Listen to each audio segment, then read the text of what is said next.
How often do we have to endure unpleasant people in our lives? If you're lucky enough to only occasionally interact with such personalities, then you can consider yourself incredibly fortunate. Toxic people. In psychology, the concept of toxic people has firmly established itself.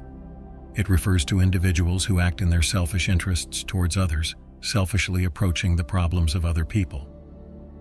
Very often, such toxic individuals are essentially provocateurs. They enjoy sowing discord among people, initiating public conflicts. Moreover, they do this intentionally. In most cases, they do it deliberately for their own amusement. With the same purpose, they gather all sorts of rumors and gossip. They enjoy stirring the pot for others, sometimes even inventing facts and stories that never existed. They compel others to dance to their tune. For this, they boldly adopt the motto, "All's fair in war." This ultimately discourages any desire to engage with such individuals. The cause of miseries.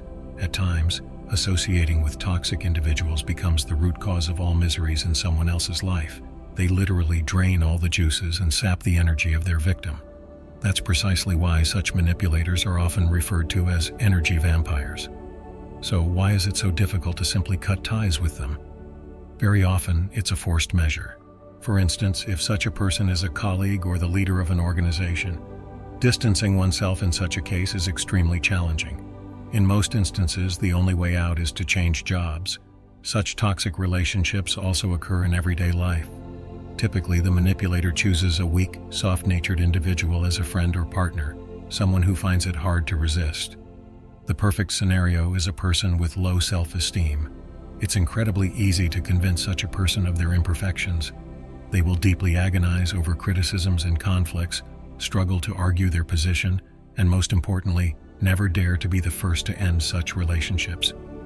The fear of being left alone will always overpower them. These reasons force the victim to live in fear their entire life. Such a person will feel unhappy. Eventually, they become entirely dependent on their tormentor and will believe until their last days that it's their fate, which they must endure. To say yes to happiness, you must learn to say no to people and things that cause you pain. Tibetan wisdom says, for a person with low self-esteem, lacking confidence, it's very challenging to do this. In some cases, the only way to move such a person forward is exclusively by seeking the help of a psychologist, as their own fears are so strong that they can't handle them alone. Why do you think there are so many unhappy people in the world?